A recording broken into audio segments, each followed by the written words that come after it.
interview where we talk about you. Sorry, but I want to ask how much sacrifice you made. Yeah, I'm the same. How much sacrifice you made? That's what. So they mention about their expectation in such a way so that they feel that we will. What before the Before, so they will Yeah. limit this directive accordingly. Yes. Can I intervene in your organization? So, yeah, and micromanagement, they don't like micromanagement at all. So I think, and it's good way because if we They don't allocate like them management, look at my some tasks, then I think they should take the owner's responsibility and do it right. And yeah, I think I've covered all the challenges. Sure. Thank you. And thank you so much for your patient attention. There are a lot of points that we might just repeat from what we heard Like last important table. points, sure. Yes. So I think what we need to understand, even before we move ahead, is to say that the workforce has changed. You know, there's no going back from here. The workforce of today and the workforce of the future is going to be Gen Z. And while there are challenges with them, I think there's also many ways in which we can engage with them very productively, and some of those points I'll just be sharing.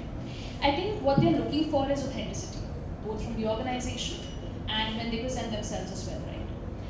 So can employers and brands bring in that authenticity? Can they come up with their authentic stories? And a lot of that comes through their ability to relate to you, and to relate to organizations, which can come through perhaps testimonials, blogs, a peek into what it is to be an employer in a specific organization. So I think an authentic employer brand would really help our cause.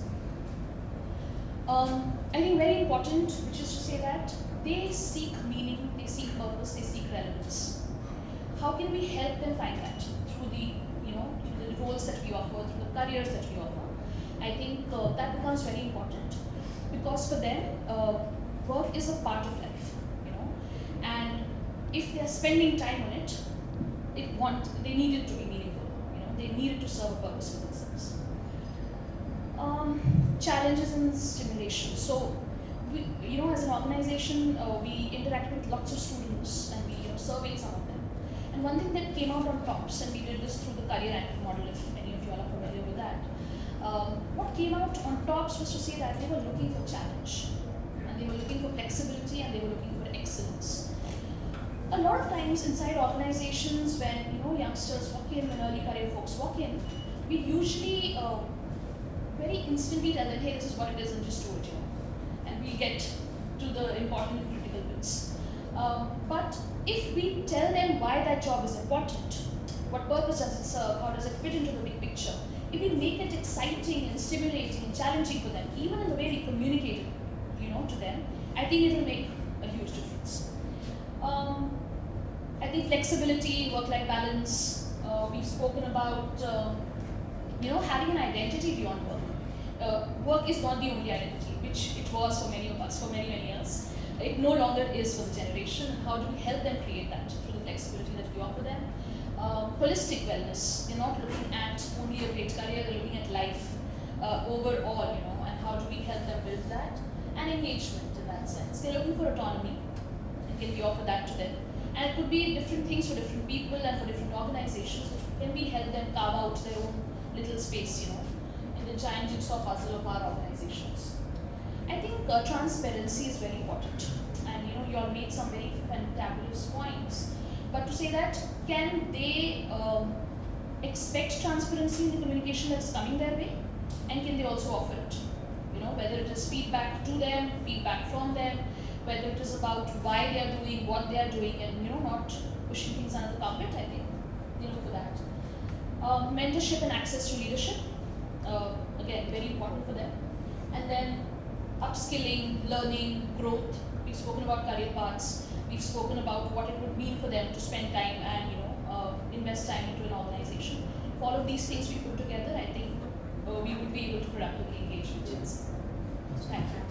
I just want to make a point on what you said, and since I work with a lot of these, we've hired almost 4,000, 5,000 in the last 5 cycles. They truly question purpose. When they see something happening, a communication happening, a circular being released, a project being put in place, the first question is, why are we doing it? And sometimes when we don't have an answer, we look so hollow. And when you actually tell them not just do it, they look at you and say, but why do we do it? I think that's a very, very important anchor, Apna team, that if everything's, by the way, everything cannot be stated with clarity or expressed, I think, but still, if the overall purpose is communicated effectively, then it's very, very effective. And I think one important point that I'm trying to take the liberty to extrapolate from here is any sort of misrepresentation by the chain of communication will also topple it, because they tend to take whatever you say with a lot of seriousness if you are able to communicate it. So it's a double-edged sword, but purpose is very important. Thank you very much for making that point. Thank you so much.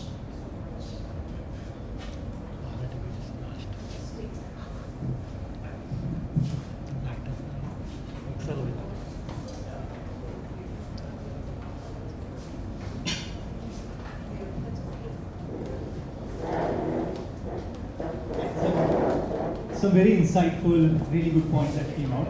Which of the table would want to go after this?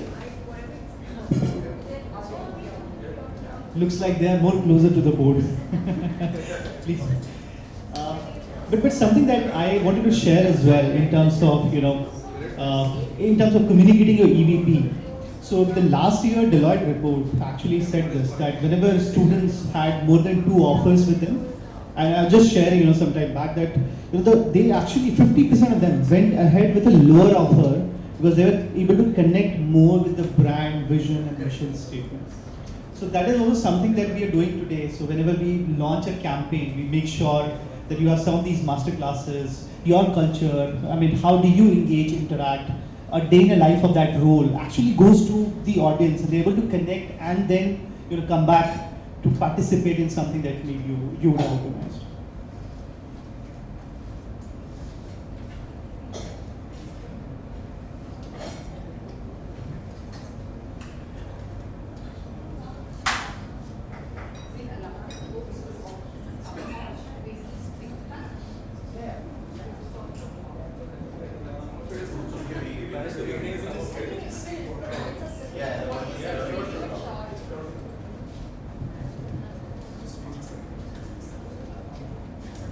Hi.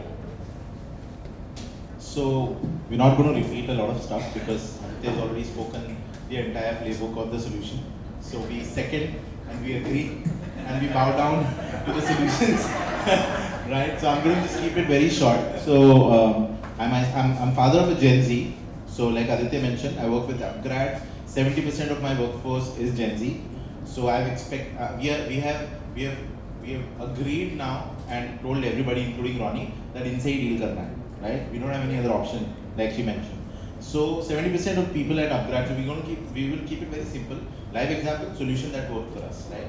So at least with most of us, what has happened is that we were suffering attrition, 7% a month, right?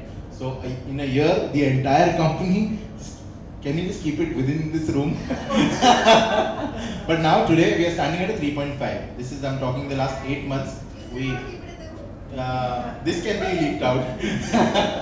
Right, so what we did, like Aditya mentioned, we did data analysis, trend analysis, we did root cause analysis. We did it for 2 locations, one is Mumbai, one is Pune. In Pune, what we felt, we run a root cause analysis program there, and we got a lot of data to see what exactly were pushing the Gen Zs to leave us early. And in Pune we found out that people who were from humble background, tier 2 colleges, and people who actually needed the job were sticking around, right? And just to add a line, and that's why I gave Apna the job to hire me 50 people. They did a good job. So Apna helped me for Pune at least. Yeah, please, that needs. Yeah. So the root cause analysis in Pune was that people were leaving. We were hiring people who were polished, cream, and the best, like from Symbiosis and all the good colleges. But there were few chunks who were hired from a very tier 2, tier 3 colleges, but were good with the work. They needed the job.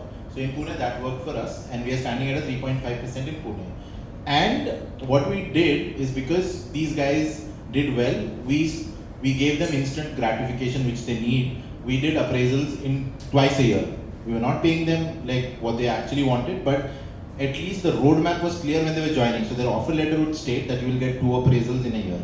So I knew for sure that 90% of the crowd would stay back for looking at the next appraisal, right? So that trick worked for us in Pune. In Mumbai, that didn't work because here it's a different crowd and we are based in Andheri. So, you know, I've got councillors coming in Audi and BMWs, so because they earn so much. So here it was a different strategy altogether. So here what they wanted is flexibility.